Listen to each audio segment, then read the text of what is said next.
Hello बच्चों।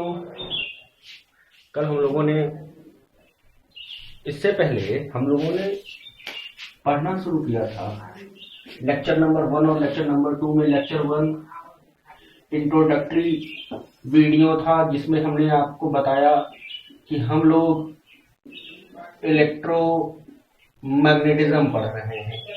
Electromagnetism Hindi में कहा जाता है इसको वैद्युत चुंबकत्व। वैद्युत चुंबकत्व होता क्या है? भौतिक विज्ञान की वह शाखा जिसमें हम अध्ययन करते हैं किसका? आवेशों का।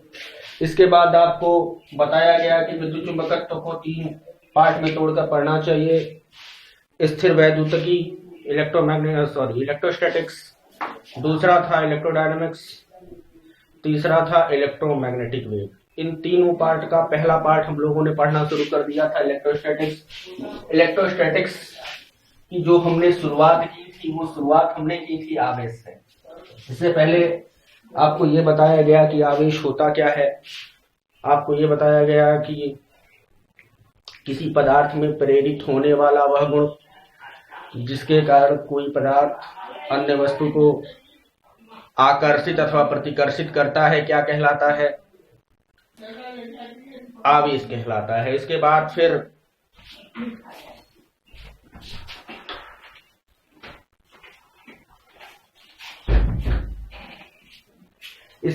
हम लोगों ने चर्चा करनी शुरू की थी। इसके बाद हम लोगों ने चर्चा शुरू की थी आवेश के बारे में, कुछ फैक्टर की। आपको ये बताया गया था कि आवेश 2 टाइप का, पॉजिटिव चार्ज और नेगेटिव चार्ज। इसके बाद फिर आपको ये बताया गया कि पॉजिटिव चार्ज और पॉजिटिव चार्ज मतलब समान आवेश एक दूसरे को प्रतिकर्षित करते हैं और विपरीत आवेश एक दूसरे को आकर्षित करते हैं। उसके बाद परमाणु मॉडल के आधार पर आपको ये बताया गया कि कोई भी पदार्थ आवेशित हो कैसे जाता है। आपको ये बताया, आप ये जानते हो कि सामान्य अवस्था में प्रत्येक परमाणु विद्युत उदासीन होता है। आपको पीडीएफ का नोट प्रोवाइड करा दिया गया इस चीज का। आप ये जानते हैं कि प्रत्येक पदार्थ सामान्य अवस्था में विद्युत उदासीन होता है। उसका रीजन क्या? प्रत्येक पदार्थ अणुओं से मिलकर बना है। अणु किससे मिलकर बने हैं? परमाणुओं से मिलकर बने हैं। और परमाणु किससे बने हैं? Neutron, proton, electron. इसके बाद आपको यह बताया गया है कि अगर किसी पदार्थ से इलेक्ट्रॉन का लॉस होता है तो उस पर पॉजिटिव चार्ज, अगर किसी पदार्थ पे इलेक्ट्रॉन गेन होता है तो उस पर नेगेटिव चार्ज आता है। इसके बाद की कहानी अब हमें करनी है। हेडिंग लगाइए, आवेश के गुण। आवेश के गुण।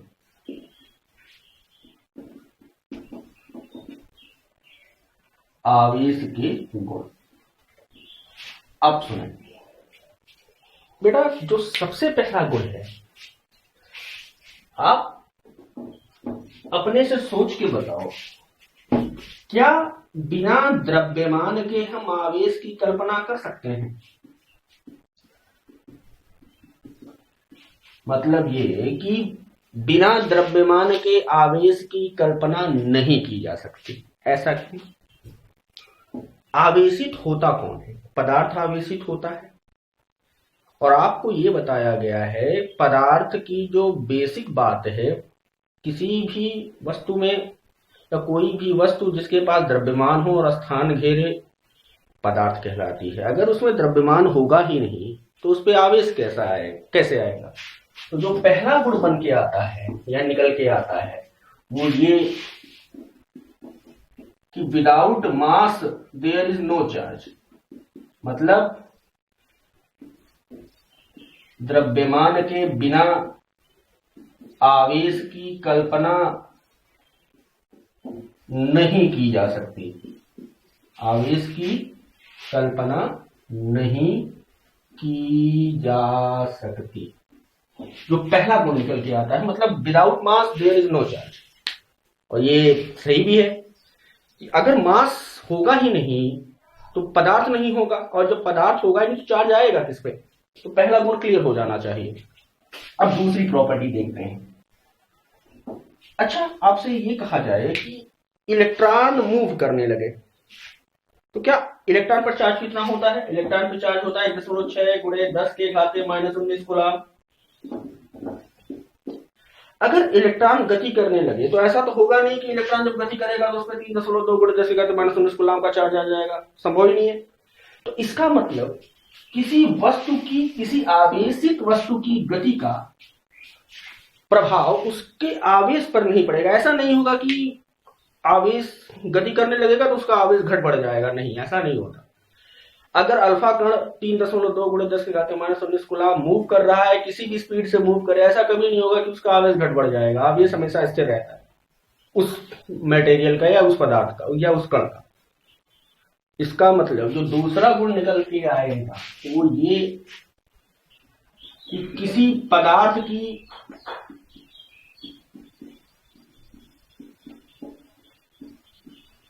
गति का उसके आवेश पर कोई प्रभाव नहीं पड़ता है। आवेश पर कोई प्रभाव नहीं पड़ता है। बात समझ में आ गई होगी। कोई भी आवेशित कण XYZ मूव करेगा तो उसके मूव की वजह से उसके चार्ज पर कोई प्रभाव नहीं पड़ता है। अब सुनो, दो गुण। आवेश क्या? किसी पदार्थ का वह गुण जिसके कारण पदार्थ किसी अन्य आवेशित वस्तु को आकर्षित और प्रतिकर्षित करता है, क्या कहलाता है? आवेश कहलाता है। आवेश कितने टाइप के? दो टाइप के, positive charge, negative charge. Positive में रिपल्सन होता है, नेगेटिव में रिपल्सन होता है, पॉजिटिव नेगेटिव में अट्रैक्शन होता है। इसके बाद आपको परमाणु मॉडल के आधार पर यह बताया गया कि कोई पदार्थ आवेशित कैसे होता है। आपको यह बताया गया कि सामान्य अवस्था में परमाणु विद्युत उदासीन होता है। जब किसी पदार्थ से इलेक्ट्रॉन निकलता है तो उस पर धनावेश, और जब किसी पदार्थ पर इलेक्ट्रॉन जाता है तो उस पर ऋणावेश। उसके बाद आवेश के गुण पढ़ना आपने शुरू किया। आपने पहला गुण कहा कि द्रव्यमान के बिना आवेश की कल्पना नहीं की जा सकती, मतलब without mass there is no charge. उसके बाद फिर आपको ये बताया गया कि किसी पदार्थ की गति का उसके आवेश पर कोई प्रभाव नहीं पड़ता, मतलब अगर कोई आवेशित कण मूव करने लगेगा तो ऐसा नहीं होगा कि उसका आवेश घट बढ़ जाएगा, आवेश हमेशा उसका उतना ही बना रहेगा।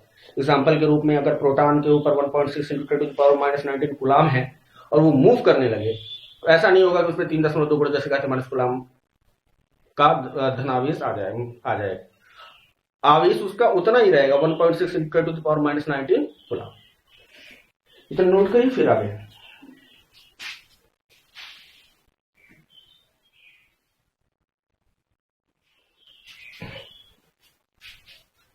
चलिए।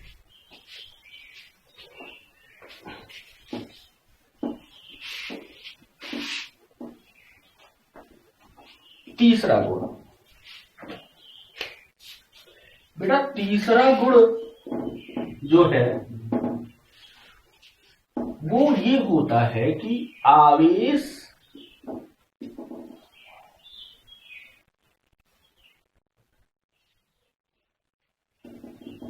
की योज्यता का मतलब एडिशन। अच्छा, एक बात बताओ, मान लो एक कोई बॉक्स है, उसमें यहां 5 कूलम, 2 कूलम प्लस -3 कूलम, और मैं आपसे कहूं कि इस बॉक्स ए में टोटल कितना चार्ज है, तो आप कैसे बताओगे? कुछ नहीं, 5 + 2 - 3, 5 2 7 -3 4 कूलम प्लस आवेश आएगा। तो इसका मतलब आवेश बीजगणितीय योगफल का पालन करते हैं। मतलब जैसे मैं आपसे कहूं x 2x + 3x, टोटल कितना आप जोड़ के बता दोगे sir? x + 2x 3x 3x 3x 6x। या मैं ऐसे कह दूं y, तो आप कहोगे सर ये है 3x + 3y, 3 common x + y। Algebraically ही तो जोड़ा इसको। तो इसका मतलब पहला इसका जो गुण बनेगा वो क्या बनेगा? आवेश बीजगणितीय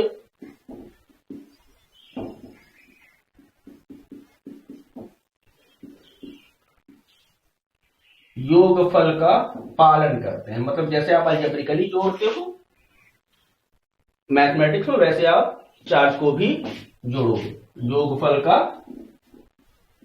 पालन करता है। 3 गुण हो गए साहब। पहला, बिना द्रव्यमान के आवेश की कल्पना नहीं की जा सकती। दूसरा, किसी पदार्थ या किसी कण की गति का उसके आवेश पर कोई प्रभाव नहीं पड़ता। और तीसरा है, आवेश बीजगणितीय योगफल का पालन करते हैं। अलजेब्रिकली आवेशों को जोड़ा जा सकता है, जोड़ा या घटाया जा सकता है।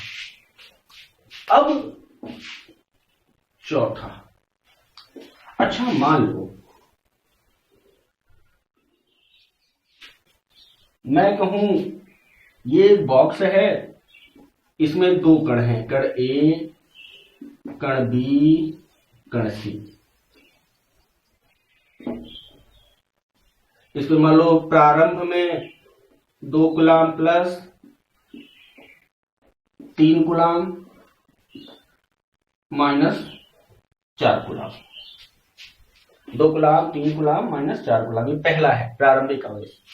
मान लो इनके बीच में और इस बॉक्स के बाहर ना कोई चार्ज गया और ना कोई चार्ज आया।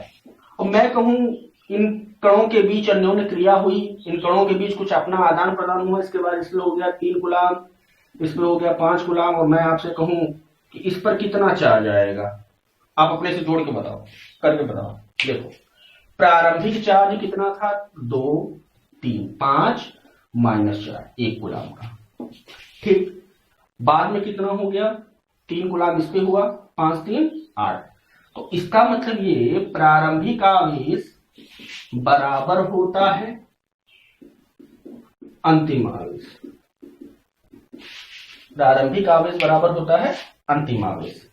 अब इसका मतलब क्या है, प्रारंभिक आवेश कितना था, 2 + 3 - 4। अंतिम आवेश कितना हुआ, ए पर आया 3, इस पर आया 5, इस पर पता नहीं। 3, 2, 5 - 4 बराबर 5, 3, 8 + x, 1 बराबर 8, सॉरी, तो x बराबर -7 कूलाम का। इसका मतलब इस पर कितना कूलाम का चार्ज आएगा, -7 कूलाम का। तो यहां से एक बात क्लियर हो जानी चाहिए, कोई भी आवेश ना तो उत्पन्न होता है और ना ही नष्ट होता है, बल्कि एक पदार्थ से दूसरे पदार्थ पर ट्रांसफर होता है या स्थानांतरित होता है। और चार्ज कंजर्व होता है, संरक्षित होता है। किसके लिए, conserve for an isolation system, मतलब एक अलग निकाय के लिए। आइसोलेशन सिस्टम का मतलब क्या होता है, आइसोलेटेड सिस्टम का मतलब ये कि उस सिस्टम के बाहर ना कोई चार्ज गया, ना बाहर से कोई चार्ज उस सिस्टम के अंदर आया। तो तीसरा जो है वो आवेश संरक्षण का नियम है, सॉरी चौथा, आवेश संरक्षण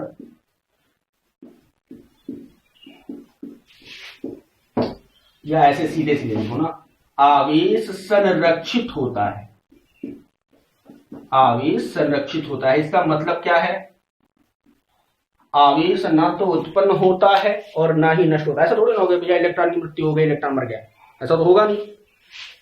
सिंपल सी बात, आवेश ना तो बनाया जा सकता है और ना ही नष्ट किया जा सकता है, बल्कि आवेश एक पदार्थ से दूसरे पदार्थ पर ट्रांसफर किया जा सकता है, स्थानांतरित किया जा सकता है या स्थानांतरित होता है। इस नियम को क्या कहते हैं, आवेश संरक्षण का नियम कहते हैं। और किसी भी आइसोलेटेड सिस्टम के लिए आवेश जो है वो संरक्षित होता है। किसी भी आइसोलेटेड सिस्टम के लिए आवेश क्या होता है, संरक्षित होता है।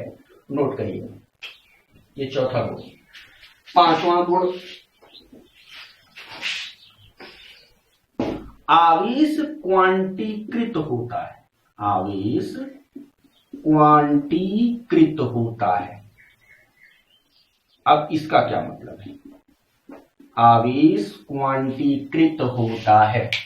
आवेश क्वांटीकृत होता है। साहब यहां तक एक बात लिंक होनी चाहिए आपको। फिर से यहां पीछे से आगे यहां तक लिंक करिए। आपने पढ़ना शुरू किया चार्ज। चार्ज क्या है? किसी पदार्थ में प्रेरित होने वाला वह गुण जिसके कारण पदार्थ आकर्षण अथवा प्रतिकर्षण बल का अनुभव करता है, क्या कहलाता है? चार्ज कहलाता है। चार्ज कितने टाइप के? चार्ज दो टाइप के, पॉजिटिव चार्ज, नेगेटिव चार्ज। समान चार्ज एक दूसरे को प्रतिकर्षित करते हैं, विपरीत चार्ज एक दूसरे को आकर्षित करते हैं। कोई भी पदार्थ आवेशित कैसे होता है? जब किसी पदार्थ से इलेक्ट्रॉन निकलता है तो उस पर पॉजिटिव चार्ज आता है, जब इलेक्ट्रॉन ग्रहण करता है तो उस पर नेगेटिव चार्ज आता है। आवेश के गुण के बारे में आपने चर्चा करनी शुरू की थी। आवेश के गुण के बारे में आपने पहली बात ये कही कि बिना द्रव्यमान के हम आवेश की कल्पना नहीं कर सकते। दूसरा पॉइंट आपने कहा कि किसी भी कण की गति का उसके आवेश पर कोई प्रभाव नहीं पड़ता है। तीसरा पॉइंट आपने कहा कि आवेशों का जो योगफल है वो बीजगणितीय योग को फॉलो करता है। चौथा पॉइंट आपने कहा कि आवेश संरक्षी होता है। आवेश संरक्षी होने का मतलब ये है कि आवेश ना तो नष्ट होता है और ना ही उत्पन्न होता है, बल्कि एक पदार्थ से दूसरे पदार्थ पर ट्रांसफर होता है। और किसी भी आइसोलेटेड सिस्टम के लिए चार्ज जो होता है वो कंजर्व होता है।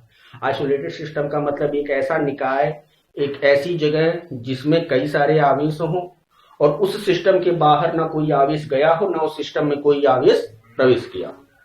चलिए, अब जो अगला गुण आपको पढ़ना है क्वांटीकृत। ध्यान से सुनो, आवेश क्वांटीकृत होता है। मान लें दो पदार्थ है, पदार्थ ए और पदार्थ बी। मैं कहूं इस पे से कुछ इलेक्ट्रॉन ही जाएगा। मान लो इलेक्ट्रॉन जाता है, एक इलेक्ट्रॉन जाता है, तो इस पे कितना चार्ज आएगा? 1e का, प्लस 1e। इस पे गया, इस पे कितना आएगा? -1e। देखो, जिससे इलेक्ट्रॉन निकलता है, पहले बता चुका हूं, जिससे इलेक्ट्रॉन निकलता है उस पे पॉजिटिव चार्ज, जिस पर इलेक्ट्रॉन जाता है उस पर नेगेटिव चार्ज।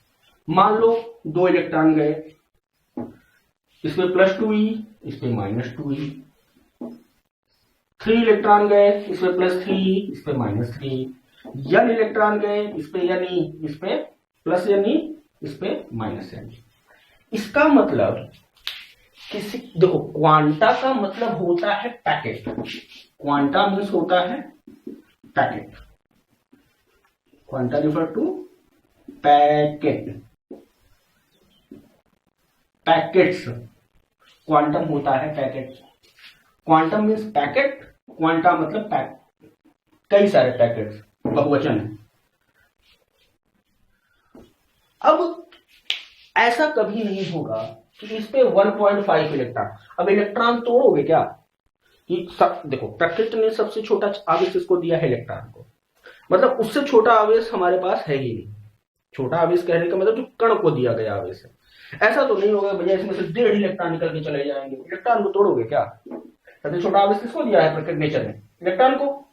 तो इसका मतलब इस बात को हम कहेंगे कैसे?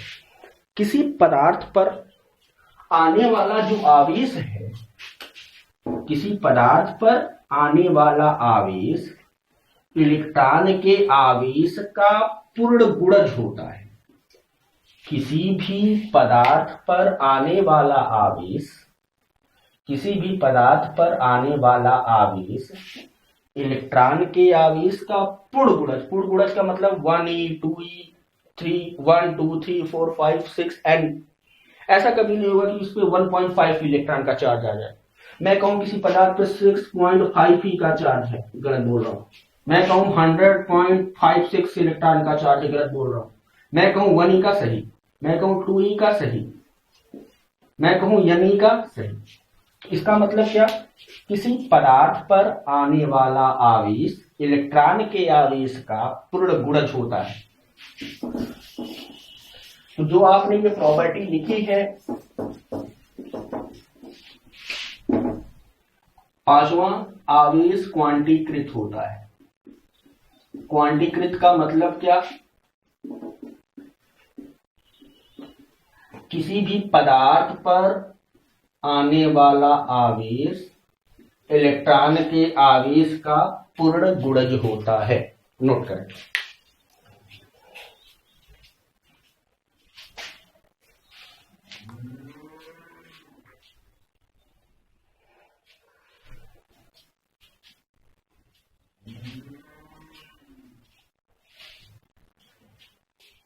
चलिए,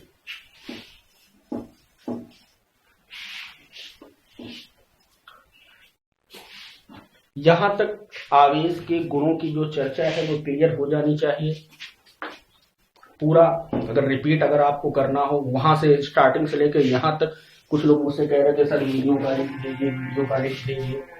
अगर आपको वीडियो का लिंक देखना है तो एक बार चैनल सब्सक्राइब करिए। चैनल सब्सक्राइब करने के बाद जितनी भी वीडियो जाएंगी उतनी उनकी नोटिफिकेशन आप तक पहुंचती जाएगी, और उसके बाद आपको नोट्स प्रोवाइड करा दिया जाएगा। और साथ में न्यूमेरिकल की एक्सरसाइज भी, जैसे ही हम पहुंचे गुलाम का नियम खत्म होगा, कुछ ना कुछ न्यूमेरिकल की कहानी शुरू होगी। पीडीएफ भेजूंगा, आप लोगों का काम है कि उस पीडीएफ आप अपना नोट मतलब उस क्वेश्चन को सॉल्व करके उसकी पीडीएफ फाइल बना के आप ग्रुप में भेजिए, जो भी व्हाट्सएप टेलीग्राम ग्रुप वगैरह है उसमें क्वेश्चन सॉल्व करिए। जो भी क्वेश्चन आपको दिया जाएगा उस क्वेश्चन को आप सॉल्व करिए। सॉल्व करने के बाद उसका पीडीएफ फाइल बना के आप अपने अपने ग्रुप में भेज सकते हैं।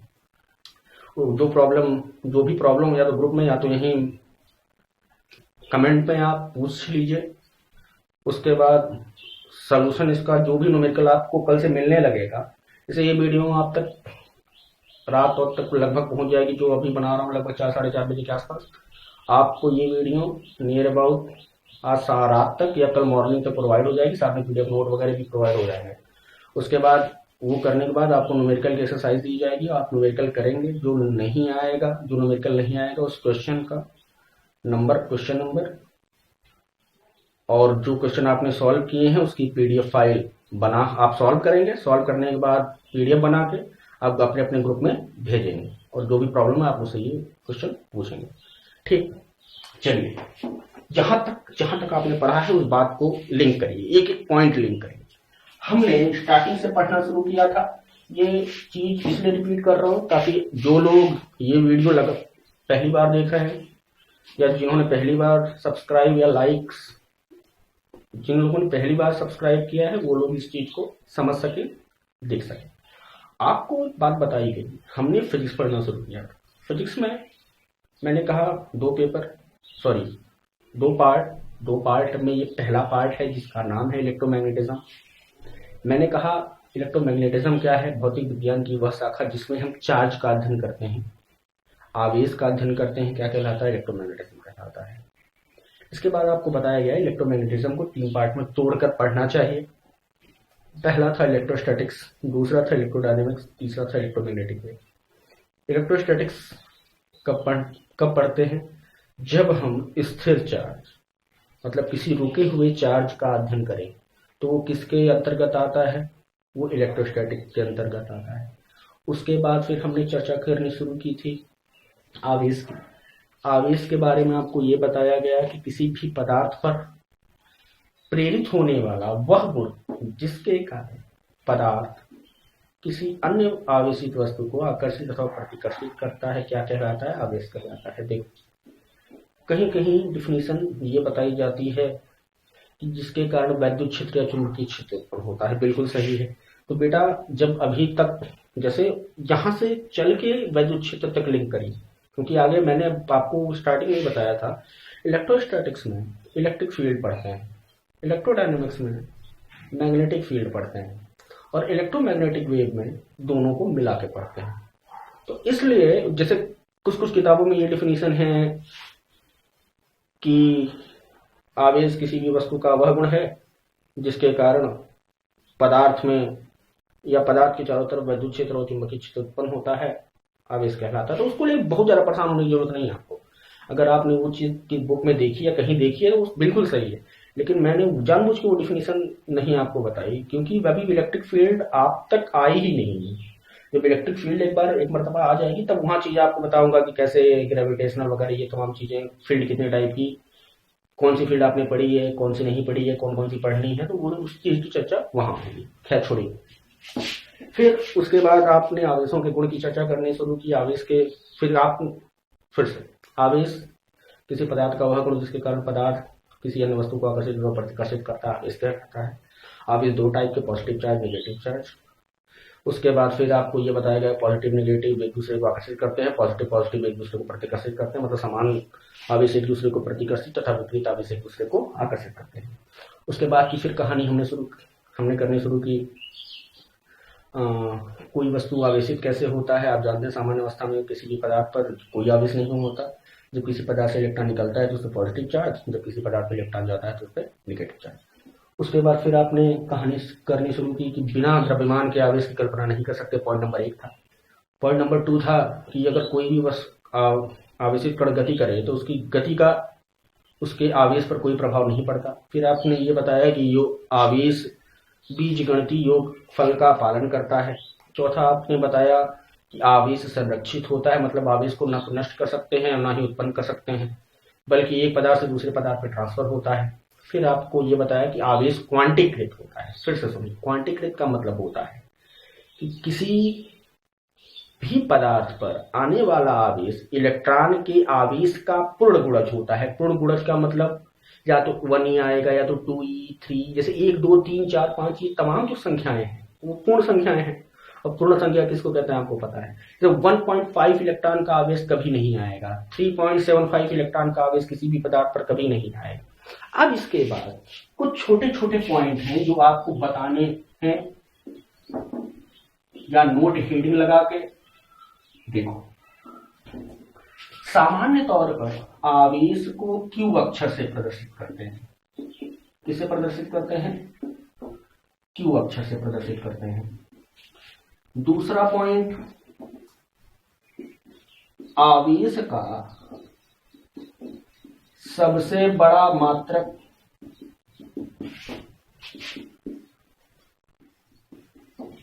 फैरेड होता है। अब फैरेड, और आप जानते हैं एक फैरेड में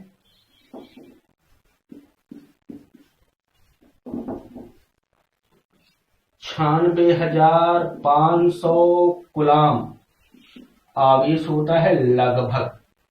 आपको पता होगा एक मोल इलेक्ट्रॉन का आवेश क्या कहलाता है? 1 फैरेड कहलाता है। अगर देखना चाहें तो देख लें, 96,500 के आसपास आएगा। क्यों? 1 मोल गुणे 1 इलेक्ट्रॉन का आवेश गुणे स्मॉल ई की वैल्यू आपको पता है। 1 मोल में कितने इलेक्ट्रॉन? 6.023 इंटू 10⁻23, और इलेक्ट्रॉन 1.6 गुणे 10⁻⁻19 कूलाम। अगर आप इसको देखें तो 10⁻23 इंटू 10⁻⁻19 गुणा करिए, 16 × 48 के 8, हाथ में लगा 4, 16 गुना 32, 4 36 के 6, हाथ में लगा 3, 16 0 3, 16 छक्का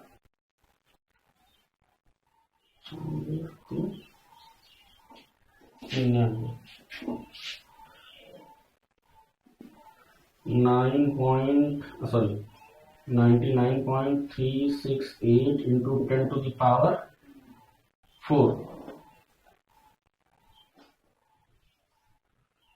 कुछ बड़ी हो गई, एक बार फिर से बुला दो।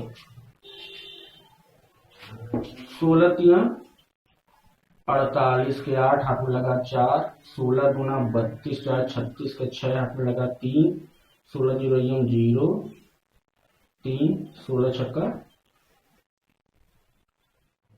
96, 1 4 अंक पे इंटू 10⁻4 कूलाम। आप गुणा करेंगे तो लगभग 96,368 कूलाम के आसपास आ रहा है। वो उसी के आसपास है, मैंने कहा था ना लगभग। खैर छोड़िए। तीसरा पॉइंट, आवेश की विमा।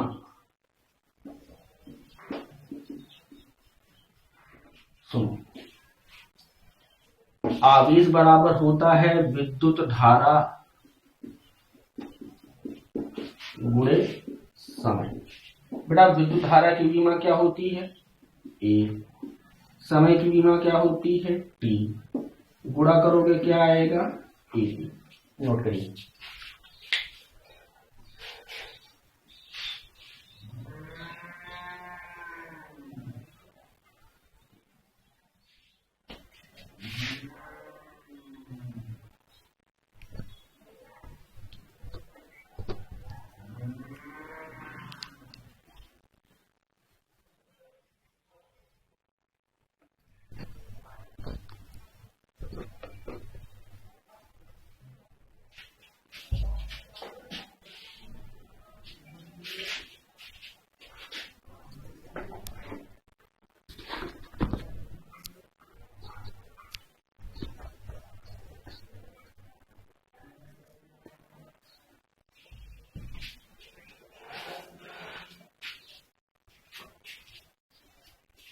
चलिए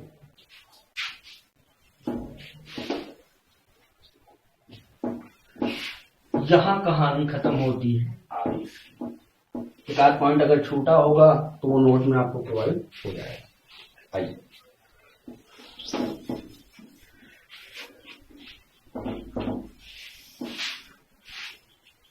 बेटा बात करते हैं, हेडिंग लगाइए, स्थिर वैद्युत बल, ब्रैकेट में इलेक्ट्रोस्टैटिक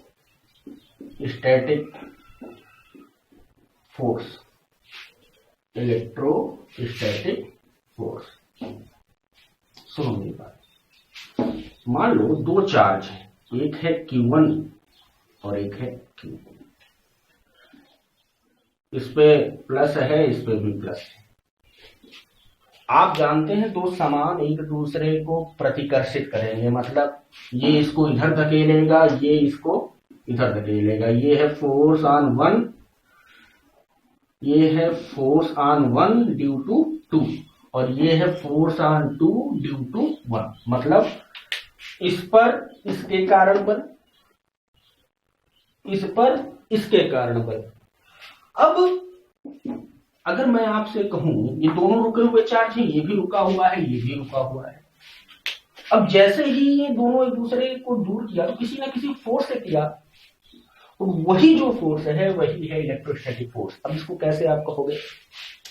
दो स्थिर आवेशों के मध्य लगने वाला वैद्युत बल क्या कहलाता है? स्थिर वैद्युत बल। फिर से सुने, दो स्थिर आवेशों के मध्य लगने वाला बल क्या कहलाता है? स्थिर वैद्युत बल, इलेक्ट्रोस्टैटिक फोर्स। दो स्थिर आवेशों के मध्य लगने वाला बल इलेक्ट्रोस्टैटिक फोर्स कहलाता है। इलेक्ट्रोस्टैटिक फोर्स की सबसे खास बात, इलेक्ट्रोस्टैटिक फोर्स आकर्षण का भी हो सकता है और प्रतिकर्षण का भी हो सकता है। इलेक्ट्रोस्टैटिक फोर्स आकर्षण का भी हो सकता है और प्रतिकर्षण का भी हो सकता है। अब जो अगला टॉपिक, अगला पॉइंट आपको पढ़ना है वो है कूलाम का नियम, जो इसी से संबंधित है, स्थिर वैद्युत बल से ही संबंधित है। हेडिंग लगाइए, कूलाम का नियम।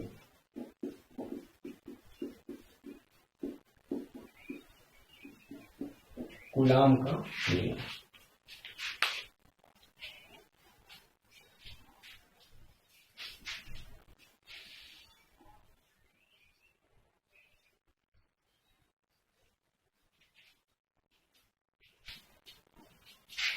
इसके बाद की कहानी कल यहां तक का पीडीएफ नोट आपको प्रोवाइड करा दिया जाएगा, और क्वांटाइजेशन से रिलेटेड न्यूमेरिकल भी आपको इसके नोट्स के साथ ही, नहीं तो कल मॉर्निंग में आपको नोट्स मिल जाएगा।